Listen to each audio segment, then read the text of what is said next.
नमस्कार मित्रमैत्रिणींनो, मराठी सुगरणमध्ये मी कल्पना तुमचे सर्वांचे मनापासून स्वागत करते.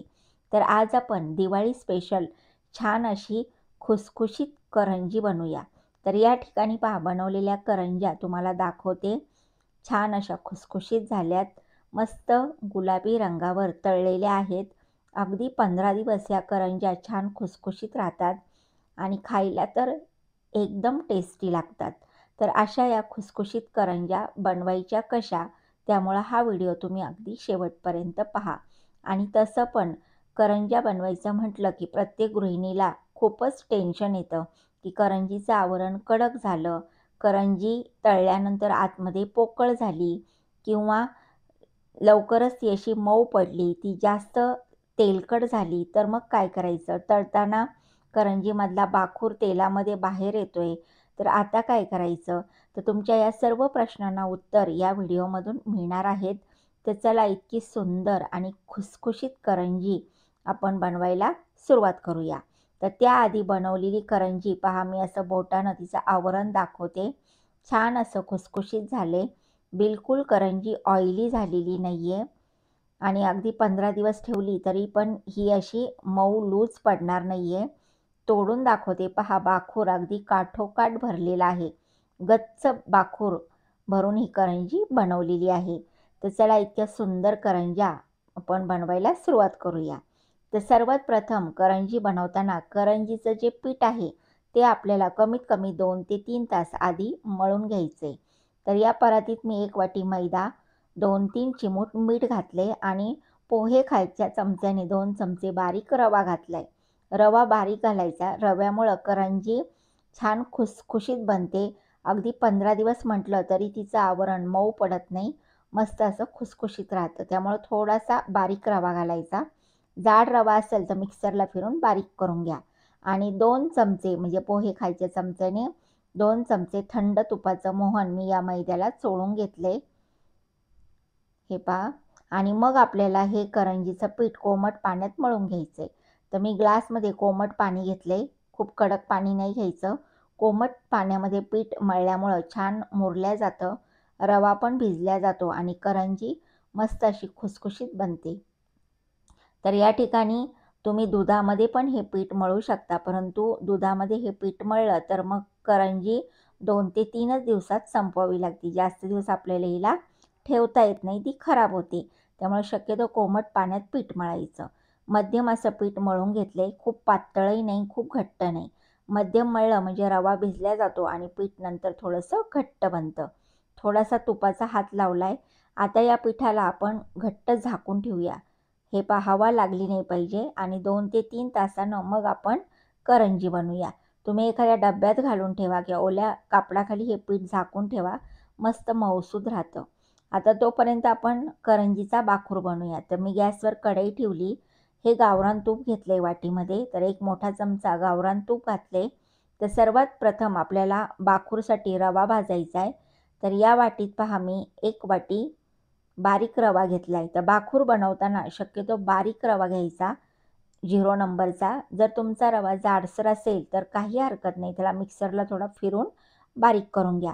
कारण बारीक रव्याची करंजी खाताना त्यातला बाखूर एकदम टेस्टी लागतो. आणि जाड रव्याची करंजी बनवली तर मग ती करंजी खाताना तो रवा असा कचकच लागतो आपल्या दाताखाली. आता आपल्याला बारीक गॅसवर हा रवा एक 5 ते 6 मिनिट छान सुगंध येईपर्यंत गुलाबी रंगावर भाजून घ्यायचा आहे. सारखं आपण याला हलवत राहणार आहोत. एक 4-5 मिनिटांनी मी आता यामध्ये 1 वाटी किसलेलं सुकं खोबरं घातलं आहे.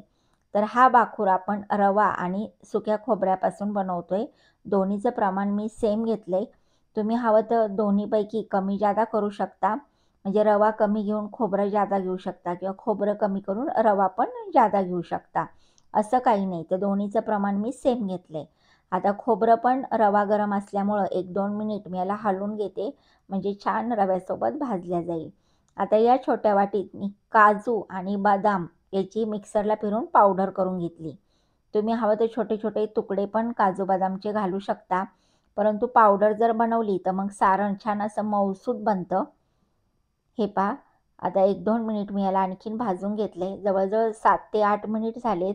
रवा मस्त भाजलाय, छान सुगंध सुटलाय घरभर आता हे मिश्रण मी बाउलमध्ये काढून घेतले. हे खूप गरम आहे, तर गरम असताना यात पिठी साखर घालायची नाही आहे, नाहीतर याला खूप ओलसरपणा येईल. थोडंसं हे थंड झालं का मग आपण यामध्ये काही किशमिश घालूया, 1 चमचाभर वेलची पूड घालूया. यामुळं बाखूरला छान टेस्ट आणि सुगंध येतो. हे पहा, आता आपल्याला यामध्ये पिठी साखर घालायची. तर मी अर्धी वाटी पिठी साखर घेतली, म्हणजे साखर मिक्सरला दळून ती पिठी साखर घेतलेली आहे. तर पिठी साखरेचं प्रमाण तुम्ही कमी जादा करू शकता. तुम्हाला जास्त गोड करंज्या हव्या असतील तर या स्टेजला हा बाखूर खाऊन पहा. कमी वाटला तर आणखीन पिठी साखर यामध्ये घालू शकता. तर या ठिकाणी पहा, आता बाखूर तयार झाला आहे. हा बाखूर थंड झाला की डब्यात भरून ठेवा. 15-20 दिवस एकदम परफेक्ट राहतो, खराब होत नाही. ज्यावेळेस तुम्हाला करंज्या बनवायच्या त्यावेळेस थोडासा बाखूर प्लेटमध्ये काढून घ्यायचा, त्यामध्ये दुधाचा शिपका मारायचा आणि मग थोडा ओला झाला की करंज्या बनवून घ्यायच्या. आता इकडे 2-3 तासांनी पहा पीठ छान भिजले.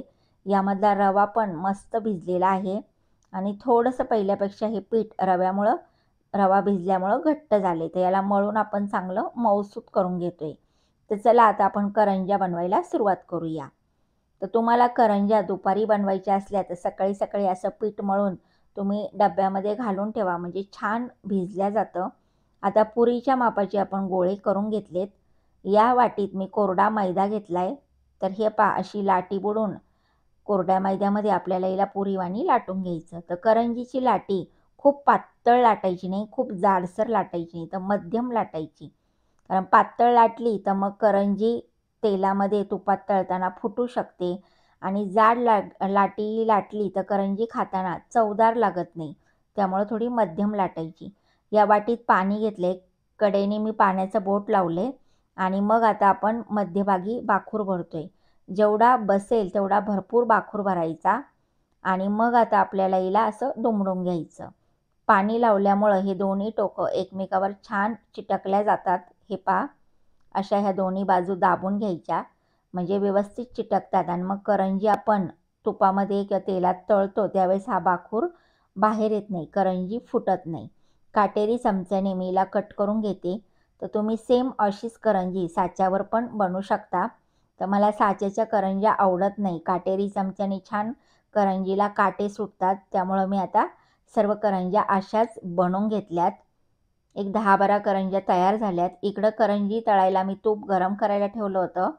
तर हे पहा, असं थोडंसं कमी गरम तूप करायचं. थोडं पीठ सोडलं की हलकेसे बुडबुडे आले पाहिजे. खूप मध्यम किंवा जास्त तूप गरम करायचं नाही. तर या ठिकाणी तुम्ही करंजी तुपामध्ये, तेलामध्ये आवडेल त्यामध्ये तळू शकता. शक्यतो तुपात तळलेल्या करंज्या खायला टेस्टी लागतात. हे बघा, आता गॅस पण एकदम बारीक आहे. हळूहळू बुडबुडे यायला लागलेत आणि करंज्या पहा तुपामध्ये मावतील एवढ्या भरपूर सोडायच्या. याचं कारणपीठ तुम्हाला मी सांगणार आहे. कारण जादा करंज्या एकाच वेळेस तुपामध्ये सोडल्या म्हणजे करंजी तळताना त्याच्या वरच्या बाजूला फोड येत नाही, एकसारखी करंजी तळल्या जाते. सावकाश ही करंजी खुसखुशीत होईपर्यंत तळून घ्यायची, बिलकुल घाई गडबड करायची नाही. तर पाहिलं, आपली करंजी तेलामध्ये किंवा तुपात फुटलेली नाही, त्यामधला बाखूर पण बाहेर आलेला नाही. दुसरी बॅच पण आपण तळून घेतोय. तर तुपामध्ये मावतील एवढ्या करंज्या एकाच वेळेस सोडायच्या आणि सावकाश हळूहळू तळून घ्यायच्या. जास्त यांना उलटपलट करायचं नाही आहे.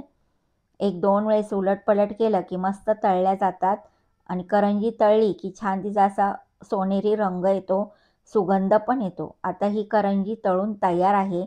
तर ह्या गरम आहेत, थोड्या नरम झाल्या की खुसखुशीत बनतात आणि खायला पण खूप टेस्टी लागतात. तर या करंज्या थंड झाल्या की एखाद्या डब्यात भरून ठेवा. अगदी 8-15 दिवस इतक्याच खुसखुशीत राहतात.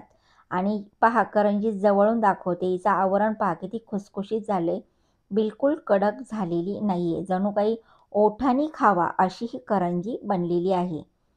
तर तुम्हाला माझ्या ह्या खुसखुशीत करंज्या कशा वाटल्या कमेंट्स करून सांगायला विसरू नका. रेसिपी आवडली तर लाईक नक्की करा, शेअर करा आणि मराठी सुगरणला सबस्क्राईब करायला विसरू नका. आता चला आपण करंजी पण फोडून पाहूया. वाव, काय जबरदस्त खुसखुशीत झाली आणि करंजीचं सारण पहा, अगदी गच्च अशी करंजी काठोकाठ भरलेली आहे. तर मग आवडल्या ना तुम्हाला माझ्या करंज्या, तर ह्या दिवाळीला नक्की अशा करंज्या बनवून खा. आणि हो, इन्स्टावर सुद्धा तुम्ही मराठी सुगरणला फॉलो नक्की करा. तुम्हा सर्वांना मराठी सुगरणकडून दिवाळीच्या खूप खूप शुभेच्छा. शुभ दीपावली. मस्त खा, मस्त राहा, आनंदी राहा आणि सोबत मराठी सुगरणच्या रेसिपी पाहत राहा. धन्यवाद.